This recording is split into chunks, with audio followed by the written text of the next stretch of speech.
Bismillahirrahmanirrahim. Allahumma salli ala sayyidina Muhammad wa ala ali sayyidina Muhammad. Rabbi israh li sadri wa yassir li amri wahlul 'uqdatam min lisani yafqahu qawli. Assalamualaikum warahmatullahi wabarakatuh. Tuhan itu qadim namun belum nyata. Karena belum nyata, itulah maka belum ada nama. Tuhan ketika itu belum bernama Allah. Ketika itulah Tuhan ingin dikenal.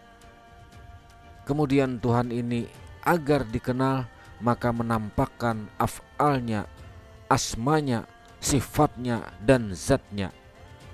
Dan zat, sifat, asma dan af'al inilah yang kita sebut rupa nur. Oleh karena itu, yang disebut nur itu adalah kenyataan dari zat Tuhan, sifat Tuhan, asma Tuhan, dan af'al Tuhan. Inilah yang bernama Allah, zat, sifat, asma, dan af'al. Mengapakah bisa bernama Allah, padahal di atas dikatakan belum bernama sama sekali?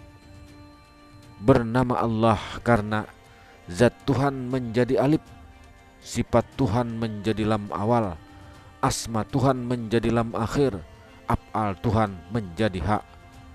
Alif, lam ha, Allah. Oleh karena itulah bernama Allah. Dan Allah adalah zat, sifat, asma, af'al Tuhan yang rupanya ialah nur, dan nur ini adalah maha terpuji. Maka dari itu, karena maha terpuji disebut Nur Muhammad, disebut terpuji karena dari Tuhan yang maha terpuji. Maka Allah itu nurnya adalah Nur Muhammad, tetapi bukan Nabi Muhammad bin Abdullah.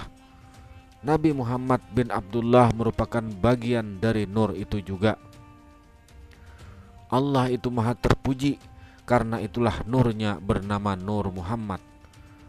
Padahal Nur Muhammad adalah nur Tuhan, karena nur ini adalah dari orang yang terpuji. Nur Muhammad ini adalah rahasia Tuhan. Kemudian nur tadi menjadi ruh semesta alam. Kita kembalikan sekarang ke alam. Di dalam bentuk apakah ruh tersebut?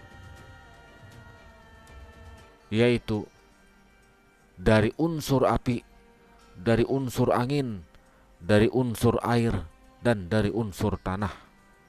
Maka jadilah ia alam, jadilah ia jasad, jadilah seluruh alam ini terjadi dari api, terjadi dari angin, dari air, dan dari tanah.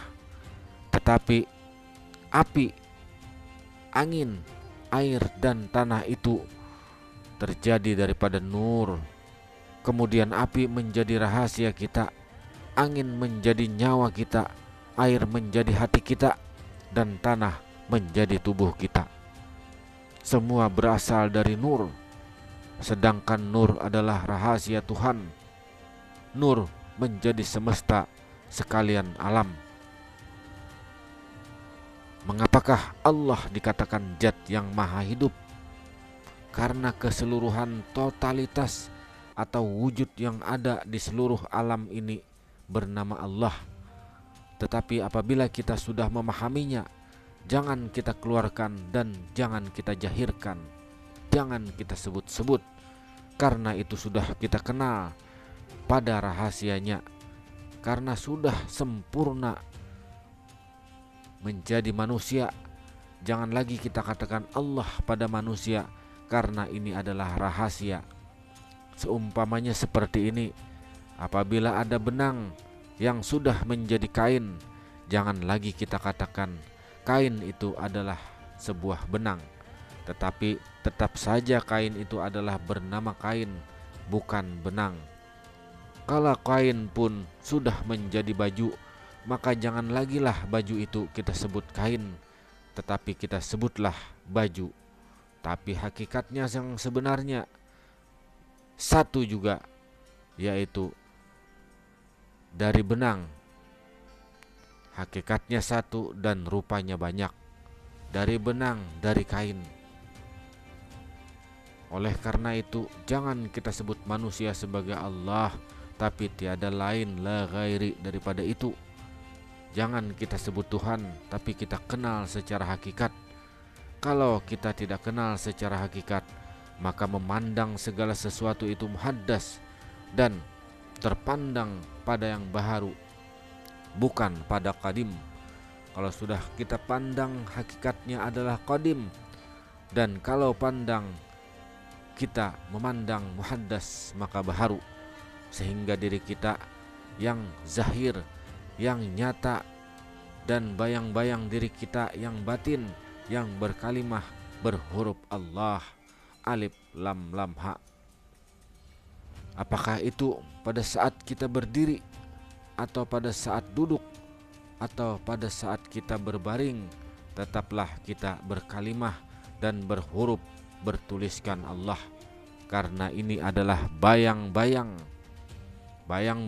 dari diri yang batin.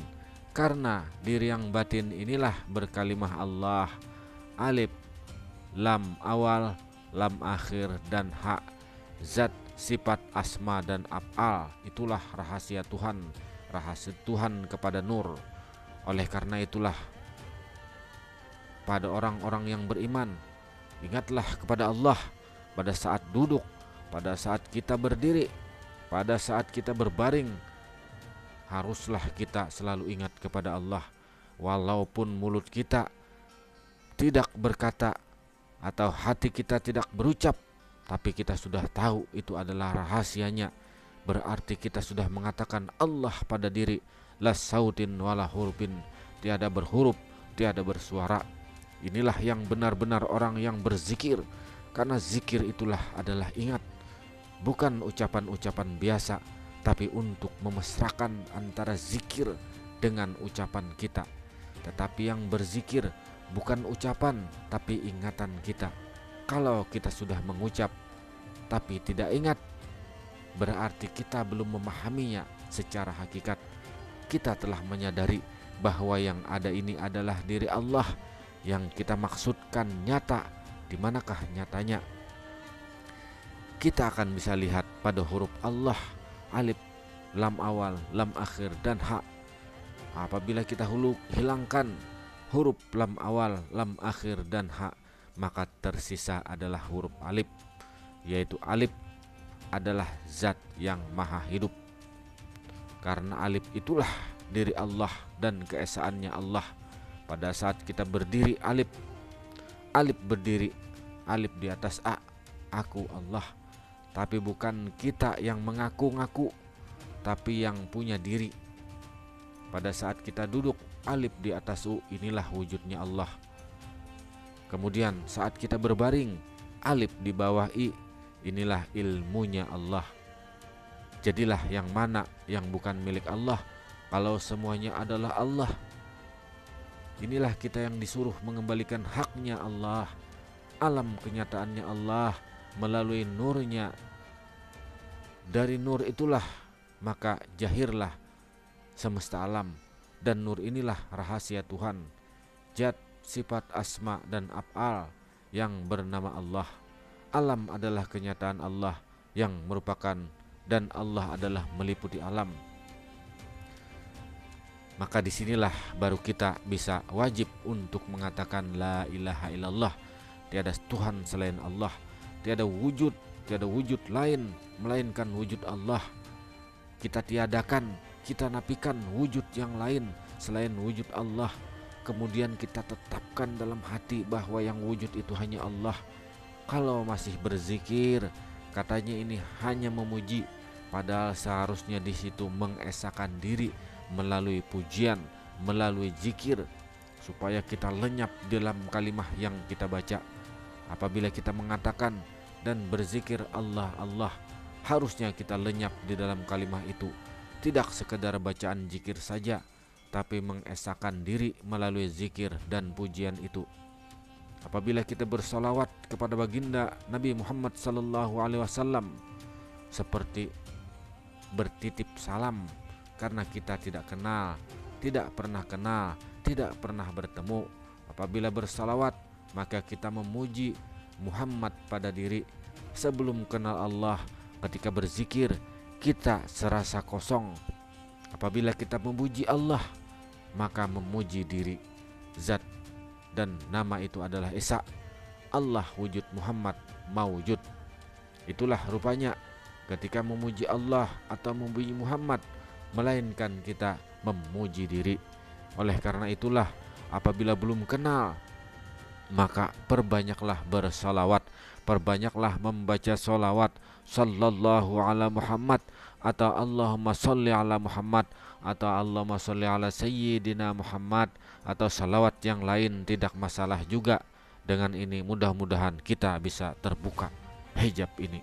Amin ya rabbal alamin. Assalamualaikum warahmatullahi wabarakatuh.